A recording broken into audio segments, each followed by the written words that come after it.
بعد فاعوذ باللہ من الشیطان الرجیم بسم اللہ الرحمن الرحیم قال اللہ تبارک و تعالی فی القرآن المجید والفرقان الحمید انا نحن نزلنا الذکر وانا له لحافظون صدق اللہ مولانا العظیم وبلغنا رسوله النبي الكريم الأمين ونحن على ذلك لمن الشاهدين والشاكرين والحمد لله رب العالمين إن الله وملائكته يصلون على النبي يا أيها الذين آمنوا صلوا عليه وسلموا تسليما محبت کے ساتھ مل کے پڑھیے صلاۃ و سلام علیکہ یا سیدی یا رسول اللہ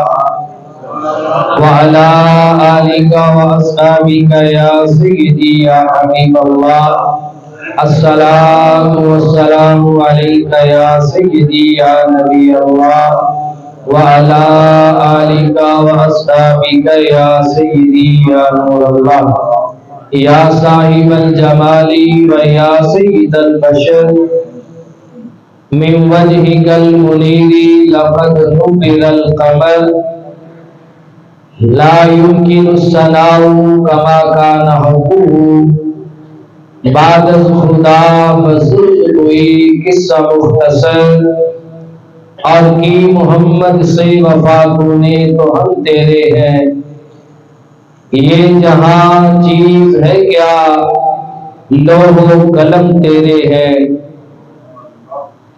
دنیا کی کتابوں میں قرآن چمکتا ہے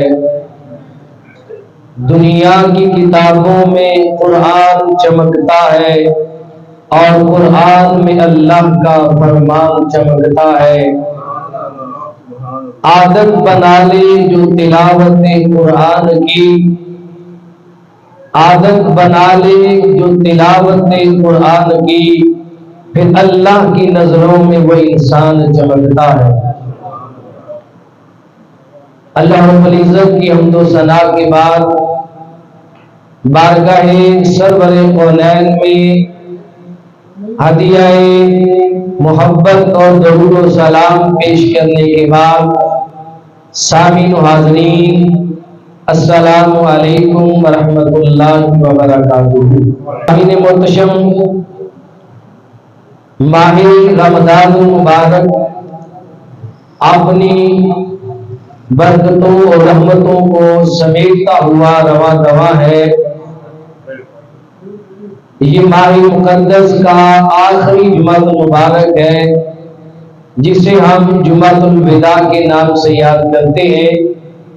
اللہ تبارک و تعالیٰ کی بارگاہ میں دعا ہے کہ رب کائنات آج کے اس جمعۃ الوداع کے موقع پر جمعۃ الوداع کی برکتوں اور رحمتوں اور نورانیتوں کے صدقے ہماری روزوں کو بھی قبول فرمائے، ہماری جملہ عبادات کو قبول فرمائے اور رب کائنات ہمیں زندگیوں میں یہ ماہ مقدس بار بار نصیب فرمائے اور رب کائنات ہماری زندگیوں کی جملہ خطاؤں کو معاف فرمائے۔ دنیا بھر کے اندر 27 رمضان المبارک کو نماز تراویح میں قرآن ختم کیا جاتا ہے۔ میں نے چاہا کہ آج ہم قرآن مجید کی محبت اور قرآن مجید کی تلاوت کرنے والے کی محبت کے بارے میں کچھ باتیں عرض کریں۔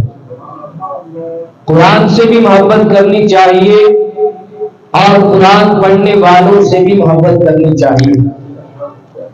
حدیث مبارکہ میں آتا ہے میرے آقا صلی اللہ علیہ وآلہ وسلم نے فرمایا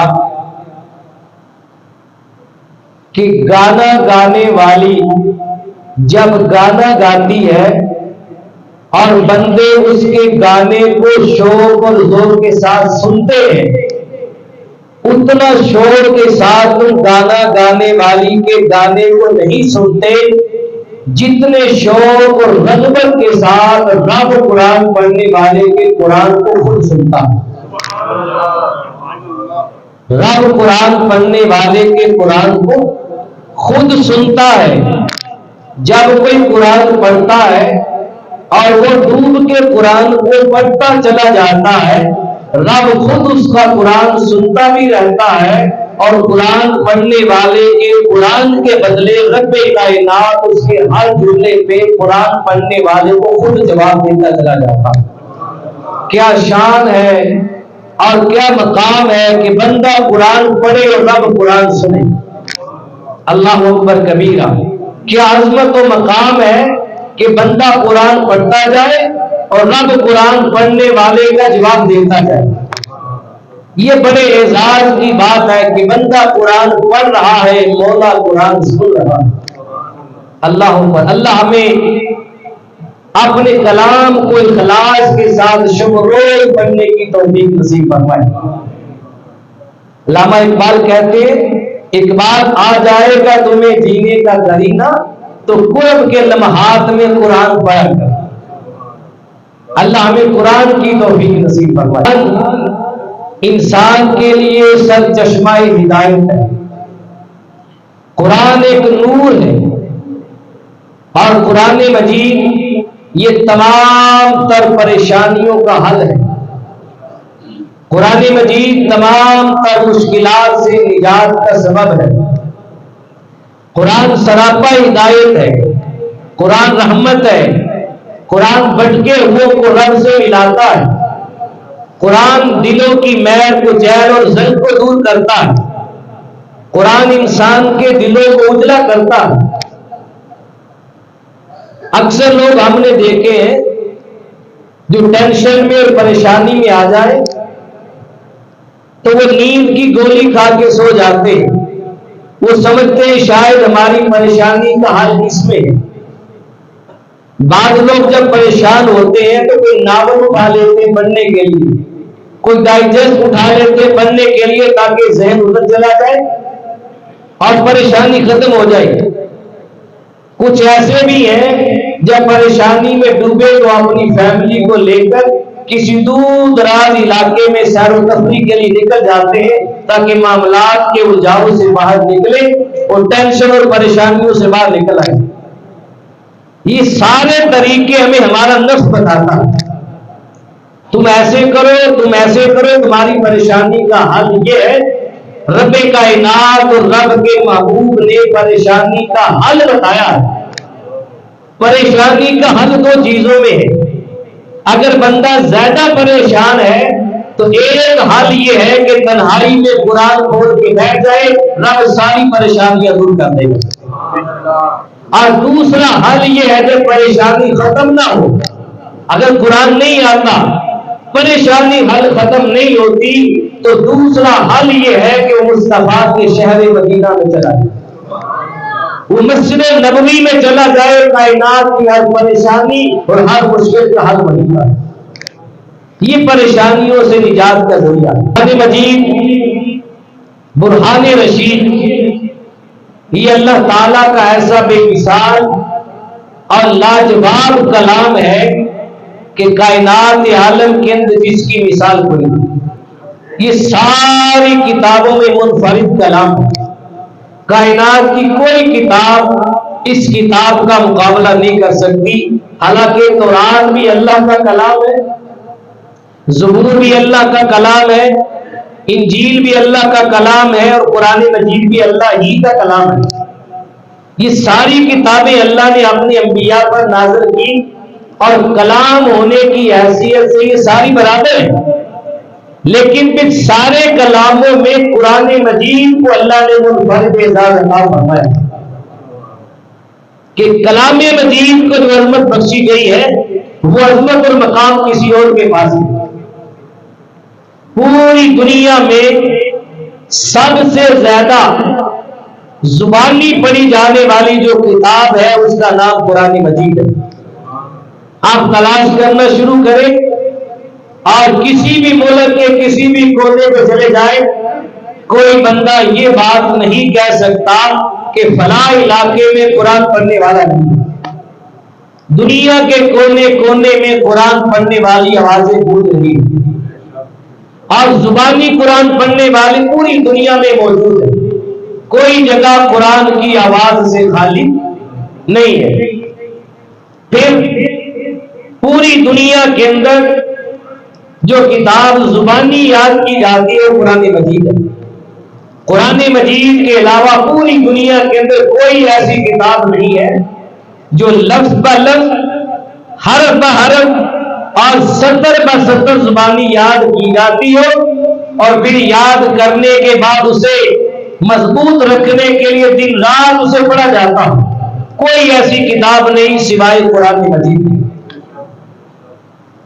قرآن مجید کی تلاوت کرنا بھی عبادت ہے، قرآن مجید کو سننا بھی عبادت ہے، قرآن مجید کو دیکھنا بھی عبادت ہے، قرآن مجید کو چومنا بھی عبادت ہے، اسے سینے سے لگانا بھی عبادت ہے، اور سب سے بڑی عبادت ہے قرآن مجید کو پڑھ کے سمجھ کر اس پہ عمل پیرا ہو۔ یہ سب سے بڑی عبادت ہے۔ ہر کسی کو اللہ پاک نے نہ قرآن مجید پڑھنے کی طاقت دی ہے، نہ ہر کسی کی قسمت میں سننے کی استطاعت ہے۔ کچھ ایسے ہیں جنہیں اللہ نے پڑھنے کا ملکہ دیا، اور کچھ ایسے ہیں جنہیں اللہ نے پڑھنے کا ملکہ نہیں فقط سننے کا ملکہ دیا، اور کچھ ایسے ہیں جو پڑھنے اور سننے دونوں سے محروم ہیں۔ جو قرآن کو پڑھنے اور سننے دونوں سے محروم ہے وہ دنیا جہان کی ساری خیر سے محروم ہے، ساری خیر سے بھلائی سے محروم ہے۔ بعض مفسرین نے یہ بات لکھی ہے کہ اللہ تبارک و تعالیٰ کے جو فرشتے ہیں، فرشتے قرآن نہیں پڑھ سکتے۔ اللہ نے انہیں قرآن پڑھنے کے لیے نہیں کہا۔ فرشتوں کی جماعت میں صرف جبریل امین علیہ السلام قرآن پڑھتے، اور جبریل امین علیہ السلام ہر سال رمضان المبارک میں رب کائنات کی بارگاہ سے اللہ کے محبوب کی بارگاہ میں آتے ہیں، اور حضور علیہ السلام کے ساتھ آ کر قرآن مجید کا زبانی دور کرتے، حضور کو پورا قرآن سناتے، پھر حضور پورا قرآن پڑھ کے انہیں سناتے۔ جس سال حضور علیہ السلام کا وصال قرآن ہوا، اس سال جبریل امین علیہ السلام نے حضور علیہ السلام کے ساتھ رمضان میں 2 بار قرآن مجید کا دور کیا۔ تو فرشتوں میں صرف جبریل قرآن پڑھتے، باقی فرشتے قرآن نہیں۔ باقی کی ڈیوٹیاں جدا ہیں، کوئی تسبیحات میں ہے، کوئی رکوع میں ہے، کوئی سجدے میں ہے، کوئی درود و سلام میں۔ قرآن سے جبریل پڑھتے، اور جبریل امین علیہ السلام تو وہ ہستی ہیں جو قرآن کو لے کر وحی کی صورت میں بارگاہ رسالت پاک میں آتے، اور 600 پروں کے مالک جبریل امین علیہ السلام، ان کا ایک پر اتنا بڑا ہے کہ اگر ایک پر کو بچھا دیں تو زمین اور آسمان ساری کی ساری اس کے پر کے اندر آ جائے۔ 600 پروں کے مالک اگر ایک پر کا ہلکا سا کنارہ روح زمین پہ مار دے تو زمین کے سارے پہاڑ جو ہیں ریت کا منبع بن کے اڑ جائے۔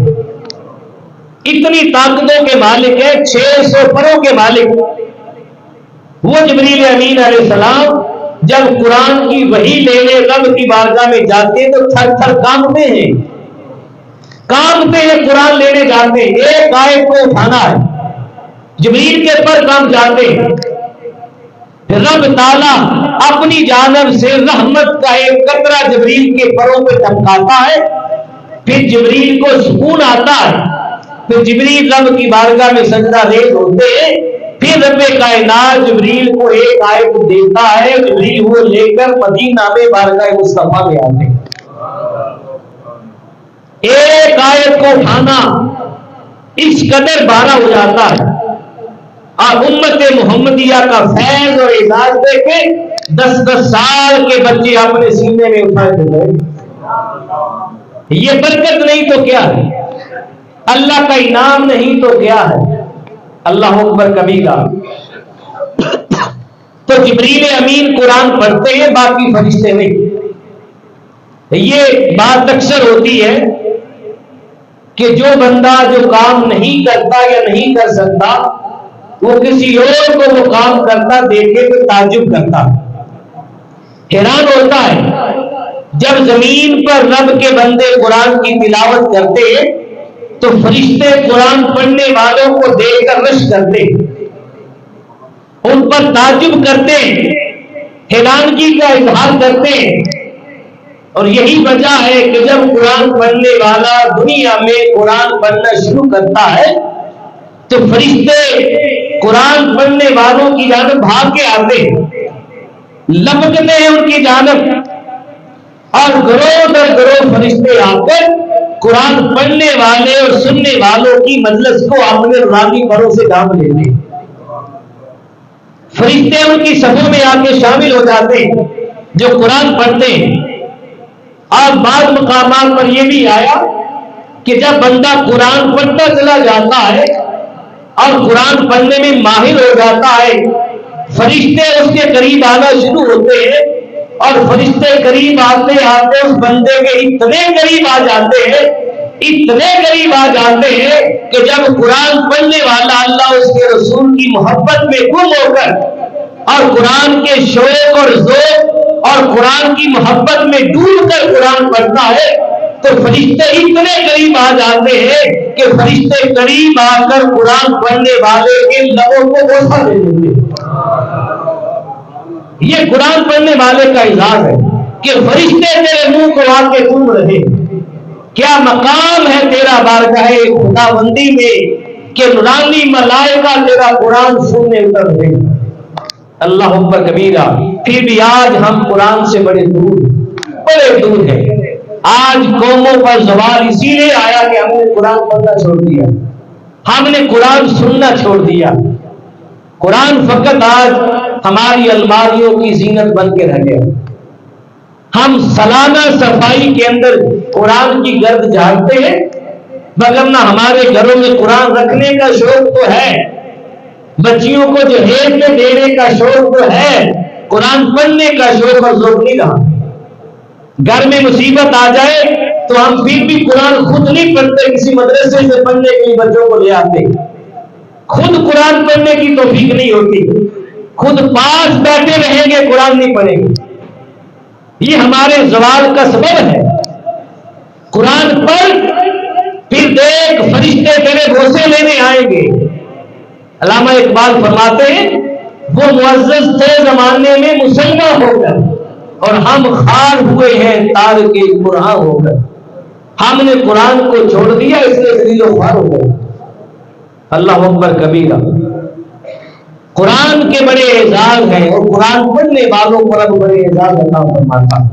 قرآن کی بڑی شان ہے، اور قرآن جس کے ساتھ جڑ جائے اس کی بڑی شان ہوتی۔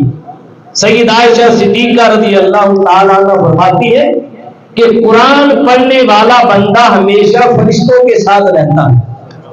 قرآن پڑھنے والا بندہ فرشتوں کے ساتھ رہتا ہے، فرشتے اس کے دائیں بائیں آگے پیچھے ہوتے، وہ فرشتوں کی مجلس میں رہتا ہے۔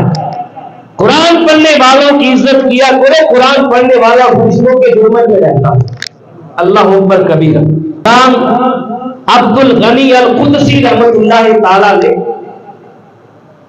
آپ قرآن کے ساتھ اس قدر محبت کیا کرتے تھے کہ جب آپ نے قرآن کی تلاوت اور قرآن کے معنی اور مفاہیم پہ غور کرنا شروع کیا، قرآن ایک سمندر ہے، معنی کا بھی سمندر ہے، یہ معرفت کا بھی سمندر ہے، یہ رموز و اسرار کا بھی سمندر ہے، یہ مولا کی ملاقات کے لیے بندے کو سمندر میں غوطے لگا دیتا۔ اب امام عبد الغنی القدسی رحمۃ اللہ تعالی علیہ جب قرآن کے معنی اور مفاہیم کو ڈھونڈنے کے لیے، اس کے رموز و اسرار میں غوطہ زنی کے لیے، قرآن کی تلاوت کے لیے بیٹھے تو آپ اس قدر قرآن کے معنی میں ڈوب گئے، اس قدر ڈوب گئے کہ سالہ ہر سال لگ گئے۔ پھر آپ نے 12,000 مرتبہ قرآن کے معنی اور مفاہیم کا مطالعہ کیا۔ 12,000 مرتبہ قرآن کے معنی اور مفاہیم کا ایسا مطالعہ کیا کہ پھر انوار و تجلیات کی بارش یہاں پر ہوگی۔ ہم تو پورے مہینے میں ایک قرآن پڑھنا پڑتے ہیں، ہمیں کام یاد آ جاتے ہیں کہ مجھے فلاں کام ہے، مجھے فلاں کام ہے۔ 12,000 مرتبہ قرآن کے معنی خیز تفاسیر کا آپ نے مطالعہ کیا۔ سیدنا فاروق اعظم رضی اللہ تعالیٰ قرآن پڑھنا شروع کرتے ہیں تو آپ قرآن کے رموز و اسرار میں اس قدر غوطہ زنی کرتے ہیں کہ 12 سال تک امیر المومنین خلیفہ ثانی سیدنا عمر فاروق رضی اللہ تعالیٰ 12 سال تک قرآن کی سورہ بقرہ کے اندر غوطہ زن رہتے ہیں، 12 سال تک سورہ بقرہ کی تفسیر میں لگے رہے، اور جب 12 سال کے بعد سورہ بقرہ کی تفسیر مکمل ہوئی تو خوشی کا اس قدر انتہا ہوئی کہ سارے مدینہ کو جمع کیا، اور جمع کر کے اونٹ ذبح کیے، کھانے کھلائے، بانٹے، کہا کہ 12 سال پہلے میں نے سورہ بقرہ کے سمندر میں غوطہ لگایا تھا، آج میں 12 سال کے بعد سمندر سے باہر آیا۔ تو قرآن معنی کا سمندر ہے، قرآن علم و حکمت کا سرچشمہ ہے، قرآن ہدایت کا سرچشمہ ہے، قرآن نور الہی ہے، یہ بندے کے قلب کو روشن کر دیتا۔ قرآن پڑھنا کبھی نہ چھوڑے۔ لاہور کا ایک شاعر جو اشعار لکھا کرتا تھا، علامہ اقبال علیہ رحمہ کی جب شاعری کو اور پرسوز کلام کو اس بندے نے سنا تو گرویدہ ہو کے رہ گیا۔ علامہ اقبال کی مجلس میں بیٹھنا شروع کر دیا، آپ کی مجلس میں جا کے بیٹھ کے قرآن، آپ کی مجلس میں بیٹھ کے آپ کے اشعار و کلام سنتا تھا۔ سنتے سنتے اتنی قربتیں ہو گئی کہ علامہ اقبال پھر قلم دراز اسے دیتے تھے، میں کلام پڑھتا ہوں تو لکھ۔ وہ علامہ اقبال کا کلام لکھا کرتا تھا۔ ایک روز نجی محفل میں بات کرتے ہوئے علامہ اقبال نے اس کو مخاطب کر کے فرمایا کہ تو شب روز میری مجلس میں آتا ہے اور میرا کلام لکھتا ہے، میرے اشعار کو محفوظ کرتا ہے، بتا تجھے اتنی دلچسپی ہے شاعری کے ساتھ تو کیا تم نے کبھی خود بھی شاعری کی ہے؟ کبھی تم نے خود بھی کو کلام لکھا ہے کہ فقط میرے کلام کی دلچسپی لیتا ہے؟ وہ کہنے لگا علامہ اقبال سے کہ میں خود بھی شاعر تھا، میں نے بھی شاعری لکھی تھی، اپنا کلام لکھا تھا، اور کلام لکھ لکھ کے میں نے کاپی کے اندر محفوظ کیا تھا۔ علامہ اقبال نے کہا تیرا کلام کیا ہے، کس موضوع پہ لکھا ہے؟ وہ کاپی اور ڈائری کہا مجھے دکھا۔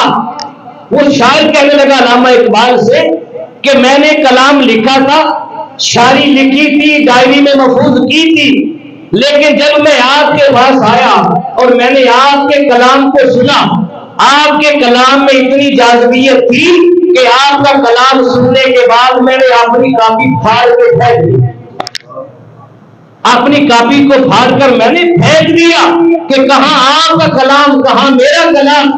جب اس نے یہ بات کہی تو علامہ اقبال وزن میں آ گئے، کہا نادان علی تو نے میرا کلام سنا ہے تو اپنی کاپی کو پھاڑ دیا ہے، اگر تو محمد کا کلام پڑھ لے تو علامہ اقبال کے کلام کو بھی پھاڑ کے پھینک دے۔ کب بہتر ہے کہ میرا کلام چھوڑ اور رب کا کلام پڑھا کر، پھر دنیا کے سارے کلام تیرے سامنے پیش ہوں گے۔ کہ تمہیں کسی کلام کی حاجت نہیں ہوگی جب تو رب کے کلام سے جڑ جائے گا۔ اور یہ بات حقیقت ہے، جو کلام الہی سے جڑ جاتا ہے کلام الہی سے ممتاز کر دیتا ہے، اسے اعزاز عطا فرما دیتا ہے۔ یہ کلام الہی کا بھی اعزاز ہے اور کلام الہی کی تلاوت کرنے والوں کا بھی اعزاز ہے۔ اللہ اکبر کبیرہ۔ حضرت امام عاصم رضی اللہ تعالیٰ عنہ مسجد نبوی کے اندر قرآن پڑھاتے تھے، بڑا پیارا قرآن پڑھا کرتے تھے، بڑی لہجے کے ساتھ، اخلاص کے ساتھ سب روز قرآن پڑھتے پڑھاتے تھے۔ ان کے منہ سے بڑی خوشبوئیں آتی تھی۔ ایک دن شاگردوں نے کہا حضرت آپ جب بھی ہمارے سامنے آتے ہیں، آپ بولتے ہیں تو آپ کے منہ سے خوشبو آتی ہے، آپ بتائیں کیا آپ الائچی استعمال کرتے ہیں؟ کہا بیٹوں میں کوئی الائچی استعمال نہیں کرتا۔ کہا پھر آپ کے منہ سے اتنی زیادہ خوشبو کہاں سے آتی ہے؟ اور بے مثل خوشبو ہے، ایسی خوشبو ہم نے کبھی پورے مدینہ میں نہیں دیکھی پہلے، جو آپ کے منہ سے خوشبو آتی ہے۔ آپ نے بڑا سمجھانے کی کوشش کی، لیکن بعض طالب علم ایسے ہوتے ہیں جو لسوڑے کی طرح چپک جاتے ہیں، کہتے ہیں بات پوچھی ہے تو پوچھ کے رہیں گے، اس کا جواب لے کے رہیں گے۔ وہ بھی چپک گئے، بار بار اصرار کیا، بار بار پوچھا کہ بتائیں منہ سے خوشبو کیسے آتی ہے؟ آپ نے کہا یہ راز تھا، چلو آج تم پہ کھول دیتا ہوں، سنو پھر۔ کہا کہ شب و روز قرآن پڑھتا تھا، ایک رات مسجد نبوی کے اندر ہی سو گیا، آنکھ لگ گئی، میری آنکھ لگی، میرے مصطفیٰ صاحب میں جلوہ گر ہو گئے، اور آ کر مجھے فرمانے لگے عاصم تو میری مسجد میں قرآن پڑھاتا ہے، میرے قریب ہو جا۔ کہا جب میں حضور کے قریب ہوا، میرے مصطفیٰ آگے بڑھے اور میرے قریب ہوئے، میرے آقا نے آگے بڑھ کر اپنا منہ مبارک میرے منہ کے قریب کیا، اور قریب ہو کر میرے مصطفیٰ نے میرے لبوں کو چھو لیا۔ کہ جب سے مصطفیٰ نے لبوں کو بوسہ دیا ہے، تب سے لے کر آج تک مجھے مسواک کی بھی عادت نہیں ہوئی، ہر لمحے میرے منہ سے خوشبوئیں آتی رہتی ہے۔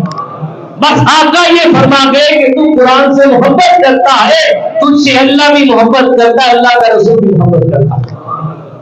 یہ اعزاز ہے قرآن پڑھنے والوں کا، یہ قرآن کی محبت کا ثمرہ ہے، یہ قرآن کی محبت کا نتیجہ ہے کہ قرآن اپنی تلاوت کرنے والوں کو زمانے میں ممتاز کر دیتا ہے، ان کی شان، ان کا مقام جدا گانا ہوتا ہے۔ اللہ اکبر کبیرہ۔ پھر حدیث پاک میں آتا ہے، حضور علیہ الصلوۃ والسلام نے فرمایا کہ جو بندہ اللہ تبارک و تعالیٰ کی ملاقات کی امید رکھتا ہے، بڑی قابل توجہ بات، جو اللہ تبارک و تعالیٰ کی ملاقات کی امید رکھتا ہے، اس بندے کو چاہیے کہ وہ اہل اللہ کی عزت کرے۔ اہل اللہ کا اگر ترجمہ کرے اردو میں تو معنی بنتا اللہ تعالیٰ کے گھر والے۔ اب بندہ سن کے ڈر آ جاتا کہ اللہ کے تو گھر والے نہیں ہو سکتے، اللہ تو پاک ہے، لیکن حضور نے فرمایا جو بندہ اللہ کی ملاقات کی امید اور یقین رکھتا ہے، اسے چاہیے کہ اہل اللہ کی عزت کرے، اللہ تعالیٰ کے گھر والوں کی عزت کرے۔ صحابہ نے عرض کی یا رسول اللہ، کیا اللہ تبارک و تعالیٰ کے بھی کوئی گھر والے ہیں جن کی ہم عزت کریں؟ تو میرے محبوب نے فرمایا ہاں صحابہ اہل اللہ ہے، اللہ کے بھی گھر والے ہیں۔ عرض کی آقا وہ کون ہے جو اللہ کے گھر والے ہیں؟ تو میرے مصطفیٰ نے اپنے صحابہ اللہ کے گھر والے وہی ہیں جو دنیا میں قرآن پڑھنے والے ہیں۔ کا قرآن پڑھنے والے کو اللہ نے اہل اللہ کہا ہے، اللہ کے گھر والے قرآن والے ہیں۔ جو قرآن پڑھتے ہیں تم قرآن پڑھنے والوں کی عزت کیا کرو، قرآن پڑھنے والوں کی تقریم کیا کرو۔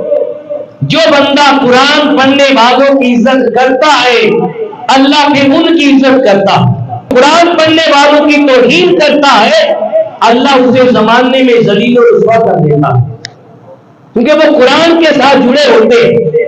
قرآن پڑھنے والوں کی توہین قرآن کی توہین ہوتی ہے، ان کے سینے میں قرآن ہوتا ہے۔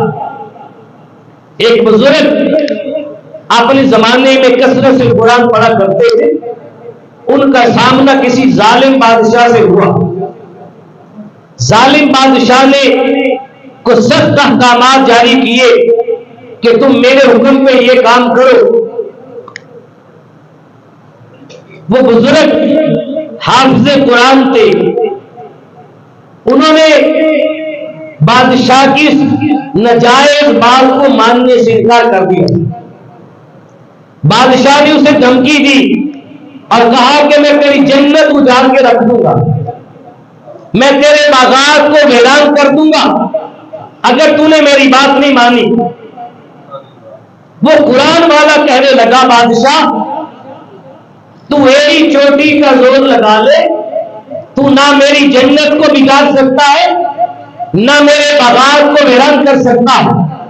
بادشاہ حیران ہو گیا، پاؤں کے نیچے زمین کھسک گئی، کہنے لگا اتنا بڑا دعویٰ تو آج تک میرے سامنے کسی نے نہیں کیا، کوئی میرے سامنے بات کرنے کی جرات نہیں کرتا، اور یہ بندہ کہہ رہا ہے کہ بادشاہ نہ تو میری جنت کو ویران کر سکتا ہے نہ میرے باغات کو اجاڑ سکتا ہے۔ بادشاہ نے پوچھا کیا وجہ ہے کہ میں تیرے باغات کو اجاڑ نہیں سکتا، تیری جنت کو برباد نہیں کر سکتا، کیا وجہ ہے؟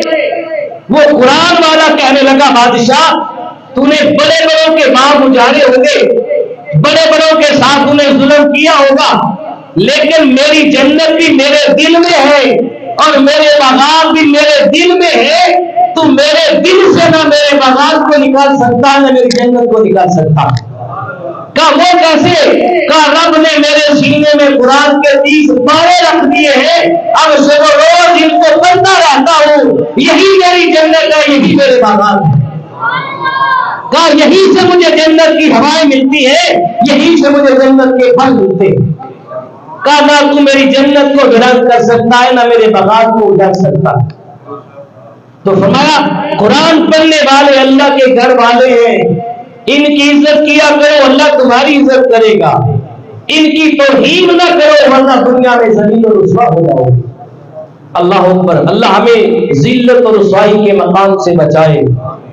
اللہ اکبر کبیرہ۔ اس بات میں آتا ہے حضور علیہ السلام نے فرمایا کہ 3 قسم کے آدمی ایسے ہیں۔ میں شب معراج میں اللہ کی بارگاہ میں دیدار الہی کے لیے گیا، ہاتھ پہ غیبی سے آواز آئی، اے محمد صلی اللہ علیہ وسلم اپنی امت کو 3 باتوں کا حکم دے دو، اپنی امت کو یہ حکم دے دو کہ 3 آدمیوں کی ہمیشہ عزت کرے، ہمیشہ کبھی ان کی تذلیل نہ کرے، انہیں ناراض نہ کرے۔ 3 آدمیوں کو پوچھا کون ہے؟ تو جواب آیا سب سے پہلا تمہارا والد ہے، کوئی بچہ اپنے باپ کو ناراض نہ کرے۔ باہر کے ماحول اور شادی کے نئے نئے خوابوں کے اندر آ کر، کسی کے جھانسے میں آ کر، غلط ماحول میں تربیت پا کر کبھی اپنے والد کی نافرمانی نہ کرے۔ باپ ہمیشہ اپنے اولاد کا بہتر سوچتا ہے، کبھی غلط فیصلہ نہیں لیتا۔ اولاد جیسی بھی ہو، باپ جیسا بھی ہو، باپ اگر ڈانٹے بھی تو باپ کی ڈانٹ میں نہ جانے کتنی شفقتیں چھپی ہوتی، باپ کی ڈانٹ میں نہ جانے کتنے راز مخفی ہوتے، اور باپ کی ڈانٹ کے اندر نہ جانے اولاد کے لیے کتنے بہترین کے پہلو ہوتے، لیکن اولاد نہ سمجھ ہوتی ہے۔ شب معراج رب کی بارگاہ سے آواز آئی، محبوب اپنی امت کو بتا دے کہ 3 لوگوں کی عزت کرے۔ نمبر 1 اپنے والد کی عزت کرے، کبھی والد کو ناراض نہ کرے، کبھی۔ والد کی رضا میں رب کی رضا۔ باپ جنت کا دروازہ ہے، جنت اگر ماں کے قدموں کے نیچے ہے تو باپ جنت کا دروازہ ہے۔ ہمارے ہاں ہوتا یہ ہے، گھروں میں چھوٹے چھوٹے مسائل بن جاتے، ہم ماں باپ میں تفریق کر دیتے، بچے ماں کا ساتھ دیتے، باپ کو بھول جاتے۔ نہیں، ماں باپ دونوں کا ساتھ دے۔ اگر ماحول خراب ہو جائے تو ماں باپ دونوں کے درمیان ایک پل بن جایا کرے، اور پل بن کے ثالثی والا کردار ادا کرے، ملائے دونوں میں سے کسی ایک کی محبت میں آ کے دوسرے کی تعظیم کھونے بیٹھے، دوسرے کی توہین و بےادبی نہ کرے۔ اگر باپ کے ساتھ ہے تو ماں کی تعظیم کرے، ماں کے ساتھ ہے تو باپ کی بھی تعظیم کرے۔ کبھی اپنی جائیداد کے جھگڑے میں آ کے ایک کو نہ چھوڑے۔ تمہاری دولت تمہارے والدین دونوں ہیں، اور دنیا کی سب سے بڑی دولت اس بندے کے پاس ہے جس کے حصے میں ماں آ گئی، باپ آ گئی، اور جس کے حصے میں والدین دونوں آ گئے وہ دنیا میں بھی کامیاب ہے، آخرت میں بھی کامیاب ہے۔ یہ بات میری اگر آپ کے پاس قلم ہو تو سونے کے پانی سے لکھ کے رکھ لے، جس کے حصے میں والدین آ جاتے ہیں اللہ کی عزت کی قسم وہ بندہ دنیا کا سب سے امیر ترین انسان ہوتا ہے، اس پہ غریبی کبھی نہیں آ سکتی۔ غریبی آئے گی فقط تمہارا امتحان لینے کے لیے آئے گی، پھر غریبی کے، مشکلات کے، تنہائیوں کے سارے وعدے چھٹ جائیں گے۔ والدین کی خدمت کے صلے میں اللہ تمہیں وہ عطا فرمائے گا جو دنیا کے بادشاہوں کو نہیں ملا ہو۔ تو فرمایا ایک اپنے والد کی تعظیم کرو، اپنے والد کی تعظیم۔ دوسری بات فرمائی شب معراج اپنے محبوب کو کہ اپنی امت کو بتا دے کہ اپنی امت کے عالم ربانی کی تعظیم کرو۔ عالم ربانی وہ ہوتا ہے جو شریعت کا صحیح عالم ہو اور عالم ہو کر اپنے علم پر عمل بھی کرتا ہو۔ شریعت کا عالم بعمل ہو وہ عالم ربانی ہے۔ عالم ربانی کی تعظیم کرو، اسے ناراض نہ کرو۔ اور تیسرا فرمایا وہ بندہ جس کے سینے میں محمد کا قرآن ہے اس قرآن پڑھنے والے کی بھی تعظیم کرو۔ جس نے ان تینوں میں سے والد یا عالم ربانی یا قرآن پڑھنے والا، قرآن پڑھنے والے سے مراد ہے قرآن پڑھ کے خود بھی قرآن کا ادب کرتا ہو۔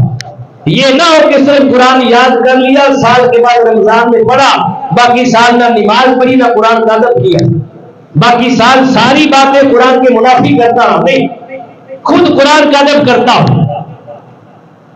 والد ہے، عالم ربانی ہے، جو عمل کرنے والا ہے، اور جس کے سینے میں قرآن ہے۔ ان تینوں میں سے کسی ایک بندے کو بھی ناراض کر لیا تو رب تعالیٰ کا شدید غضب اس بندے پر نازل ہوگا۔ مایا جس بندے نے ان تینوں میں سے کسی کو ناراض کر لیا رب اسے دوزخ میں داخل کر دے گا، اور جس نے تینوں کو راضی رکھا رب اسے جنت میں داخل کر دے گا۔ رب تعالیٰ اسے جنت میں داخل کر دے گا۔ اسی بات میں آتا ہے میرے آقا صلی اللہ علیہ وسلم نے فرمایا قرآن سے محبت کرنے والوں کا مقام، فرمایا کہ تین آدمی ایسے ہیں جن کی ہمیشہ عزت کرو، ہمیشہ عزت کی نگاہ سے دیکھو۔ آج ہمارے معاشرے میں قرآن پڑھنے والوں کو کم تر سمجھا جاتا ہے، نہیں۔ میں نے پہلے بھی ایک دن یہ بات کہی تھی اور یہ بات قرآن و حدیث سے مشہور ہے کہ قرآن پڑھنے والا ہو یا عالم ربانی ہو، اس کا مقام اور عزت اسے اللہ نے مصلی رسول بھی دیا ہے، ممبر رسول بھی دیا ہے۔ اگر بعمل ہے، میرے جیسا گناہگار نہ ہو، اگر بعمل ہے تو اس کا معاشرے میں مقام اور عزت وزیر اعظم سے بھی زیادہ، اس کا مقام وزیر اعظم سے بھی زیادہ ہے۔ حدیث پاک کے یہ الفاظ ہیں، میرے آقا صلی اللہ علیہ وسلم نے فرمایا کہ اللہ تبارک و تعالیٰ کی بارگاہ میں قرآن پڑھنے والے جو ہے انبیاء علیہ السلام کے بعد زمین کے اوپر آسمان کے نیچے سب سے زیادہ معزز اور محترم وہ ہے جن کے سینے میں محمد کا قرآن سب سے زیادہ معزز ہے، سب سے زیادہ عزت والے کی تعظیم کیا کرو۔ ہمارے تین بندے ایسے ہیں جن کی عزت کرو، جن کو مقام دو، جن کی شان اور شوکت کا لحاظ رکھو، ان کی تذلیل نہ کرو، انہیں کم تر نہ سمجھو، انہیں اپنے جیسا گمان نہ کرو۔ تین بندوں کو، ان تین آدمیوں کو عزت دو۔ وہ تین آدمی کون ہے؟ اور یہ بھی بتا دیا کہ پھر تین آدمی ایسے ہیں کہ اللہ تعالیٰ کی جنت بھی جن کی مشتاق ہے، جنت کو بھی ان کا شوق ہے کہ مولا کب یہ میرے اندر آئیں گے۔ جنت اشتیاق رکھتی ہے تین بندوں کا کہ یہ تین بندے جنت میں کب آئیں گے۔ ان تین میں سے ایک ہے میرے آقا صلی اللہ علیہ وسلم، جنت جن کے انتظار میں ہے کہ رب کا محبوب کب میرے اندر تشریف لائے گا، جن کی خاطر جنت بنی ہے۔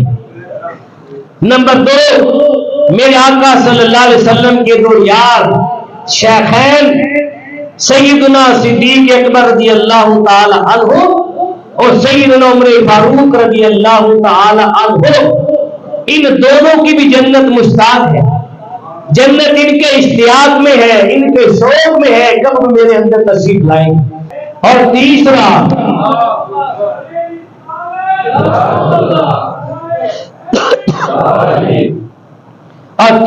فرمایا وہ بندہ جس کے سینے میں رب کا قرآن ہے، جنت اس کے شوق میں رہتی ہے، جنت کو اس کا اشتیاق رہتا ہے، کب بندہ دنیا سے اٹھے گا اور میرے اندر تشریف لائے گا۔ تو ان تین بندوں کی جنت بھی مشتاق اور اشتیاق رہتی ہے۔ اللہ اکبر کبیرہ۔ قرآن اللہ تبارک و تعالیٰ کا کلام ہے، اور سارے کلاموں میں قرآن ممتاز ہے۔ عربی کا مقولہ ہے کہ کلام الملکی مالک الکلام، بادشاہ کا کلام بھی کلاموں کا بادشاہ ہوتا ہے۔ کلاموں کا، جیسے بادشاہ کی شان سارے لوگوں میں منفرد ہوتی ہے، ایسے بادشاہ کا کلام بھی اونچا ہوتا ہے۔ دنیا میں بے شمار بادشاہ آئے، لیکن رب تعالیٰ سارے بادشاہوں پر بادشاہ حقیقی، اس کی بادشاہت حقیقی بادشاہت ہے، باقی سارے بادشاہوں کی بادشاہت عارضی ہے۔ تو رب سب سے بڑا بادشاہ ہے، رب کا کلام بھی سارے بادشاہوں کے کلاموں کا بادشاہ ہے، سارے کلاموں کے بادشاہوں کا بادشاہ ہے۔ نمازیں تو کربلا کے اندر یزیدی خیموں کے اندر بھی ادا ہوتی تھی، لیکن قرآن اگر پڑھا گیا تو کربلا کی تپتی ریت پر حسین کے لبوں پر آیا۔ قرآن جس کے لبوں سے جڑ جاتا ہے اسے زمانے میں منفرد کر دیتا ہے، اس لیے کہ کلاموں کا بادشاہ۔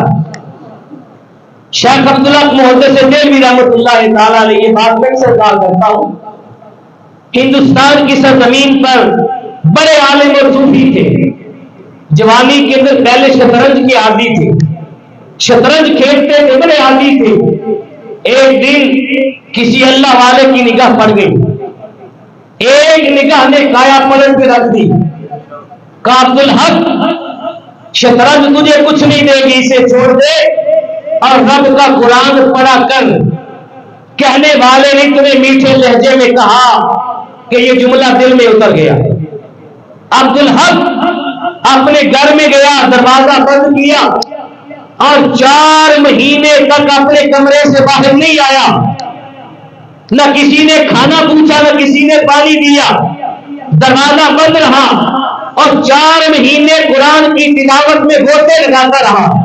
اس قدر ڈوب ڈوب کے شب و روز قرآن کو پڑھتا رہا کہ 4 مہینے کے بعد جب دروازہ کھلا، عبدالحق باہر نکلا تو قرآن کا مکمل حافظ بن کے آیا۔ شاہ عبدالحق نے قرآن پورا زبانی حفظ کر لیا تھا۔ پوچھا کہ 4 مہینے زندہ کیسے رہے؟ کہا میں تو قرآن میں ڈوبا رہا تھا، قرآن والا مالک مجھے کھلاتا بھی تھا، مجھے کھلاتا بھی تھا۔ پھر قرآن اس قدر پڑا، ہندوستان کی سرزمین پہ آپ کو بڑے بڑے چیلنج درپیش آئے۔ ایک ہندوستان کے وہ بڑے ہندو نے آپ کو آ کے مناظرے کا چیلنج کر دیا، اپنی کتاب گیتا لے کر آیا اور کہا شاہ عبدالحق میں تمہیں چیلنج کرتا ہوں۔ کہا کس بات کا چیلنج؟ کہا میری کتاب گیتا معاذ اللہ تمہارے قرآن سے افضل ہے۔ آپ نے فرمایا یہ تو دن کے اجالے میں سورج سے مقابلہ کرنے والی بات ہے، کہ تیری گیتا کا میرے قرآن سے مقابلہ ہو نہیں سکتا، ہو نہیں سکتا۔ اس نے چیلنج کر دیا، آپ نے چیلنج قبول کر لیا۔ کہا بتا چیلنج بھی تو نے کیا ہے، اب جیسے تو کہتا ویسے قبول کرتا ہوں۔ وہ ہندو کہنے لگا میں تمہیں اپنی گیتا دیتا ہوں، تم مجھے اپنا قرآن دے دو، 15 دن کا ٹائم ہے، تم گیتا یاد کرو، میں قرآن یاد کرتا ہوں، 15 دن کے بعد مقابلہ ہوگا، میں تمہیں قرآن سناؤں گا، تم مجھے گیتا سنانا، میں تمہیں تمہارے قرآن کے 15 سپارے زبانی سنا دوں گا، لیکن تم 15 دن کے بعد مجھے ہماری گیتا کا ایک صفحہ بھی زبانی نہیں سنا سکتے۔ کہا تمہیں چیلنج ہے۔ جب یہ چیلنج ہوا شاہ عبداللہ محدث دہلوی رحمۃ اللہ تعالی علیہ مگر فضل حق خیرآبادی رحمۃ اللہ تعالی علیہ آپ مسکرا پڑے کا نادان اتنا بڑا چیلنج نہ کر، یہ تیری ناکامی ہے، تو نادان ہے، تو بزدل ہے، 15 سپارے قرآن کے یاد کرنا یہ تیری ذہانت کے بس کی بات نہیں، کہ یہ تیری ناکامی ہے، اس میں تو کامیاب نہیں ہوا۔ پوچھا وہ کیسے، میں کیسے ناکام ہوا؟ کہا تیری کتاب گیتا اتنی بوجھل ہے، اتنی ہلکی ہے، اتنی گئی گزری ہے، اگر تیری کتاب کا ایک صفحہ بھی یاد کرنا پڑ جائے تو ایک صفحہ بھی زبانی یاد نہیں ہوتا۔ اور میرے محمد کا قرآن اتنا لذیذ ہے، اتنا میٹھا ہے کہ جب قرآن پڑھنے کی کوشش کی جائے تو قرآن اپنے دشمن کے سینے میں بھی جگہ بنا دیتا۔ کہ قرآن چاہے تو دشمن کے سینے میں بھی اتر جایا کرتا ہے۔ کہ یہ تیرا اعزاز نہیں، یہ قرآن کا اعزاز ہے کہ 15 سپارے کو یاد کر سکتا ہے۔ کہ تیری ناکامی ہے، تو ناکام ہو گیا، تیری گیتا کسی قابل نہیں۔ اس کو یہ بات سمجھ آ گئی، قدموں میں گرا، مسلمان ہو گیا۔ یہ بھی قرآن کا معجزہ کہ قرآن اپنی تلاوت کرنے والوں کو زمانے میں ممتاز کر دیا کرتا۔ اللہ اکبر کبیرہ۔